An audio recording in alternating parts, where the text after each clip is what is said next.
Jadi kalau kita sudah sadar, ini resiko kebaikan, ini resiko keburukan, dan kita tahu akan wafat, akan dikuburkan, bagaimana cara persiapannya? Supaya nggak lalai tadi ya. Maka Al-Mumtahanah ayat ke-13. Ya ayyuhalladzina amanu la tatawallaw qauman ghadiballahu alaihim. Qad ya'isu kama ya'isal kuffara min apa?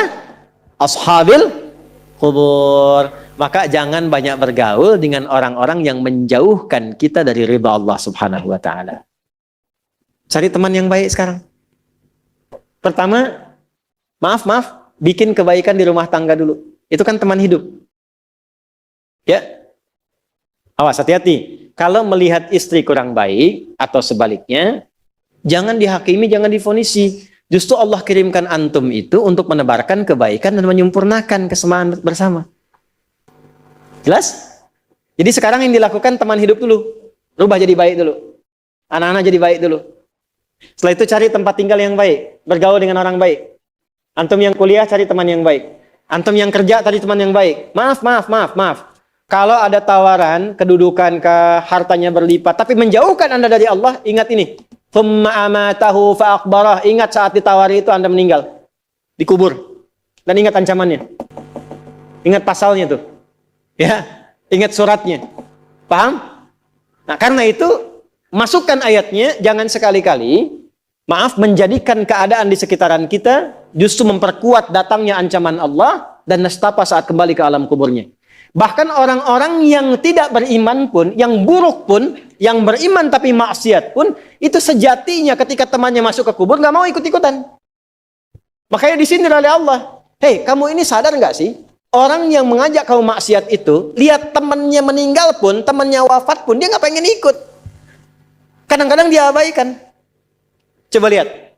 Ya, ada pimpinan misalnya, tingkat tertinggi. Lihat anak buah bawahnya misalnya. Menjalankan tugas bahkan dari dia untuk berbuat salah, berbuat maksiat. Ya, apakah mengedarkan narkoba.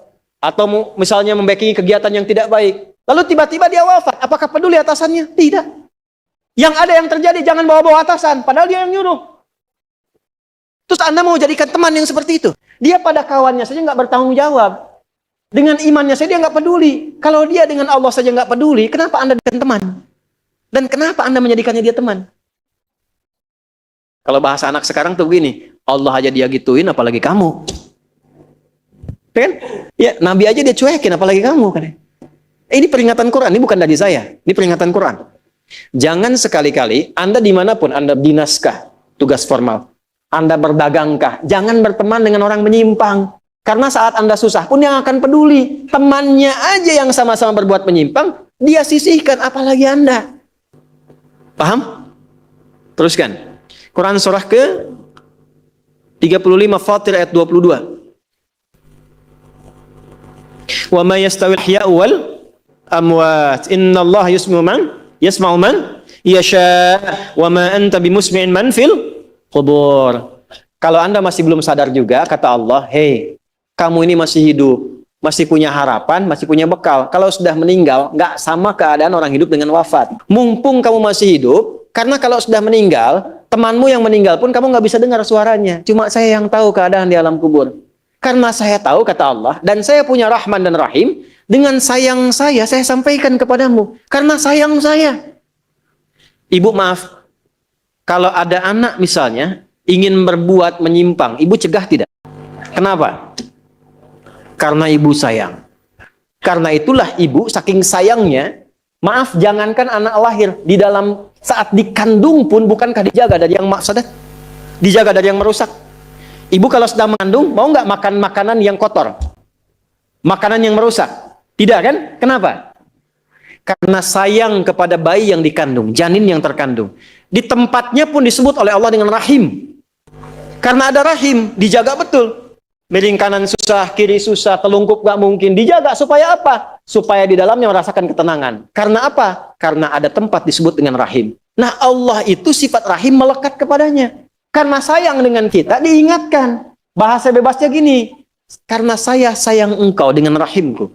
Karena saya cinta kamu dengan rahmanku. Jangan sampai masuk kubur, kamu tersiksa, kamu nestapa. Karena beda antara hidup di dunia dengan kehidupan di kubur. Mumpung masih hidup, cari bekal. karena engkau tak mampu mendengar apa yang terjadi dalam kubur.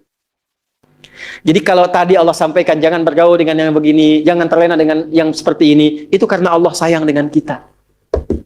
Itu saja. Jelas ya? Ya, jadi kalau nggak sayang, nggak akan mungkin diingatkan.